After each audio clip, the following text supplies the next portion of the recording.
Avant toute chose, je voudrais vraiment remercier chaleureusement tous ceux qui prennent le temps de visionner les vidéos, de liker, de commenter, de partager. Vraiment, merci. Maintenant, parlons un petit peu de notre cerveau et de la peur. Alors, on va commencer par une petite histoire. Au début du XXe siècle, un médecin qui s'appelait Édouard Claparède examinait une patiente qui avait subi un dommage cérébral. Et en fait, cette patiente, elle était incapable de se rappeler, de mémoriser les expériences nouvelles. Donc, à chaque fois qu'il rentrait dans la pièce, à chaque fois qu'elle le voyait, eh bien, il devait se représenter parce qu'elle ne se rappelait pas de lui. Un jour, il a eu envie de tester quelque chose et il a mis une aiguille dans sa main avant de lui serrer la main. Donc, évidemment, la patiente se pique. Elle retire brusquement sa main. Et le lendemain, alors qu'il revoit sa patiente, elle ne se rappelle donc pas de lui, elle ne se rappelle pas de l'expérience passée, en tout cas de point de vue conscient, mais elle refuse de lui serrer la main. En fait, son cerveau avait enregistré que le médecin était un signal de danger. Et en fait, dans cette expérience, on voit donc deux systèmes de mémoire. Un système de mémoire qui permet de former des souvenirs et de les rappeler ensuite à une remémoration consciente, et un système de mémoire qui agit, lui, en dehors de la conscience. Et ce système de mémoire, il forme des souvenirs implicites, des situations dangereuses ou des situations menaçantes. Et ces souvenirs sont créés par les mécanismes du conditionnement de la peur. La vue du médecin, comme elle a été associée à une situation dangereuse, à une sensation de piqûre, à une sensation douloureuse, eh bien elle est devenue un déclencheur appris du comportement de défense. Donc l'apprentissage qui s'est produit ne dépend pas de la conscience et on n'a pas besoin non plus de capter le stimulus menaçant pour que la peur arrive.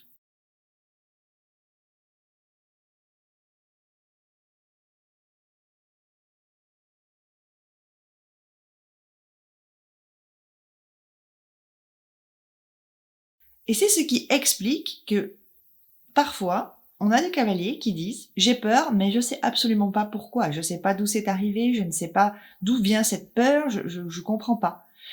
L'explication est là, parce que l'apprentissage ne dépend pas de la conscience, donc il est très possible que la peur ait été apprise à un moment donné sans que vous en ayez eu conscience.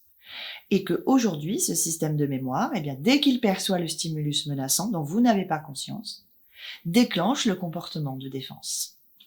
J'ai eu récemment l'exemple avec une de mes cavalières qui me disait « Je n'ai pas compris, j'étais à cheval, ma tête était calme, je ne ressentais pas de peur dans mon esprit, je ne formulais pas de représentation menaçante, tout allait bien et pourtant, je ressentais mes jambes qui tremblaient et j'ai pas compris. » Parce que quelque part, son cerveau a perçu un stimulus menaçant et a déclenché le comportement de défense.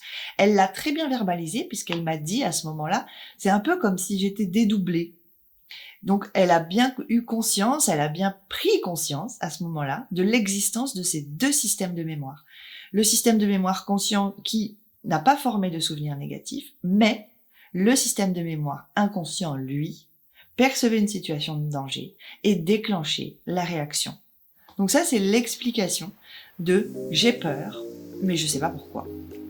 Vous savez pas pourquoi, mais votre cerveau, lui, il le sait.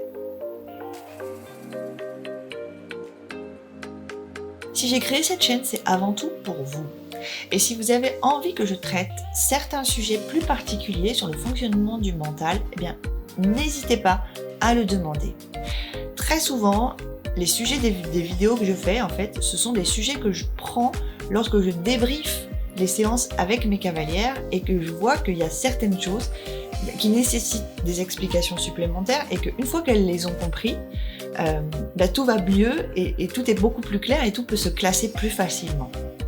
Donc c'est vraiment au cours de discussions avec elles que j'ai des idées de sujets. Parce que c'est important pour elles.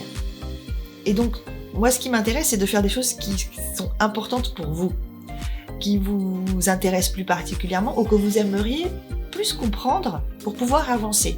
Donc, n'hésitez pas à utiliser l'espace commentaire ou à m'envoyer un mail si vous souhaitez raconter votre histoire et poser une question. Et peut-être que cette question, la réponse à cette question, intéressera beaucoup plus de monde. J'attends vos suggestions.